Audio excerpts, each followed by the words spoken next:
A ver, ¿puede un libro escrito hace casi 500 años cambiar por completo cómo entendemos la responsabilidad social hoy en día?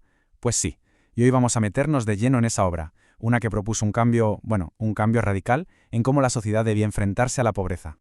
Y es que todo gira en torno a esta pregunta, una que nos persigue desde siempre. ¿Cómo debe una sociedad cuidar de la gente más vulnerable? Pues resulta que fue un pensador del Renacimiento el que se atrevió a darle una respuesta que en su momento fue una auténtica bomba.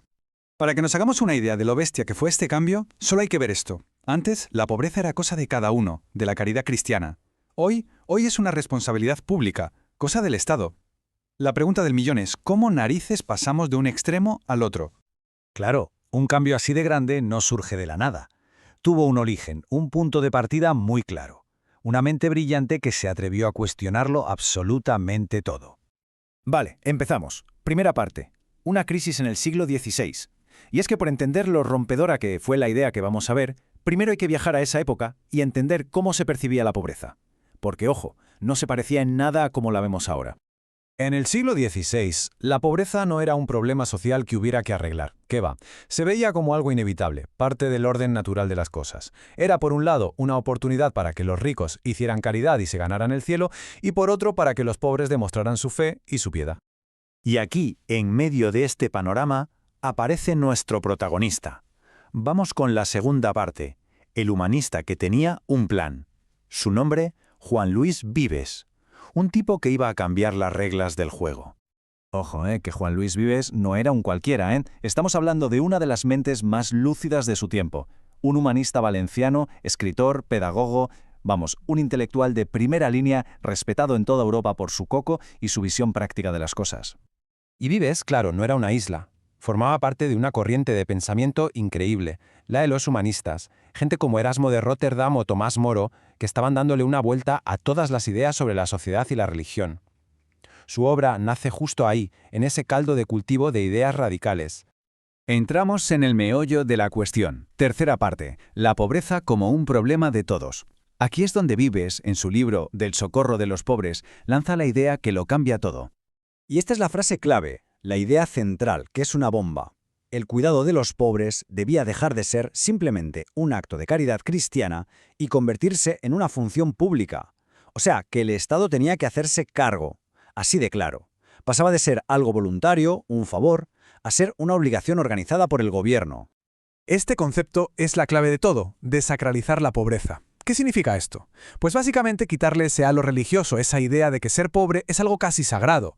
Vives dijo, no, la pobreza no es una virtud, es un problema secular, práctico, que además es un peligro para toda la ciudad, para la salud y el orden público. Y sus argumentos eran súper pragmáticos, nada de rollos místicos. Decía, a ver, la caridad de cada uno está muy bien, pero es que no llega, es inconsistente. Y tener a un montón de gente en la miseria es un riesgo para todos. Trae enfermedades, revueltas. Lo más lógico, lo más eficaz, es una solución coordinada desde el poder público. Y ahora viene lo mejor. Porque Vives no se quedó en la teoría, en la idea bonita, no. Pasamos a la cuarta parte, el plan de Vives. Diseñó un plan de acción súper detallado, paso por paso. Vamos a ver en qué consistía. Era un plan metódico, con una lógica aplastante. Primero, vamos a ver quiénes son los pobres y qué necesitan. Un censo, vamos. Segundo, se acaba la mendicidad en la calle, fuera. Tercero, todo el mundo tiene derecho a trabajar, pero también la obligación de hacerlo.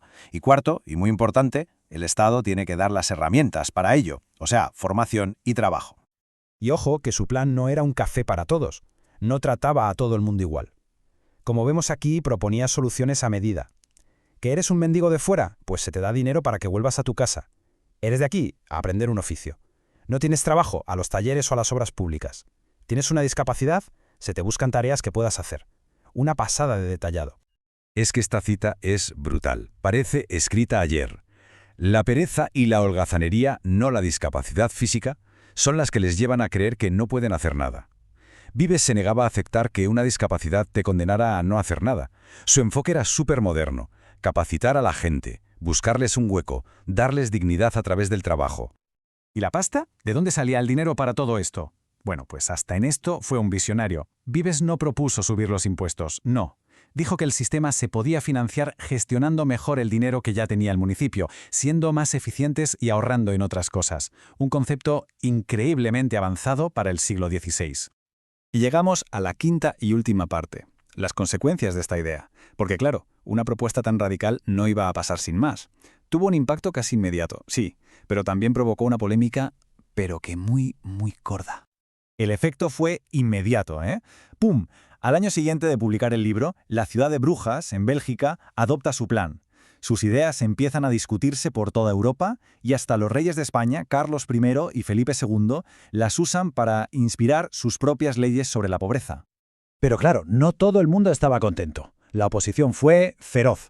Esta cita de un fraile agustino de la época lo dice todo.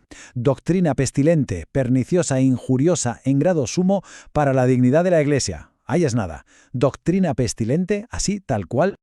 Y a ver, ¿por qué tanto enfado? No era solo una discusión sobre Dios. El problema de fondo era el poder y el dinero. Al proponer que la ayuda a los pobres la gestionara el gobierno, Vives estaba atacando directamente una de las grandes fuentes de poder e influencia de la Iglesia: el control total de la caridad, de las donaciones y de las obras benéficas.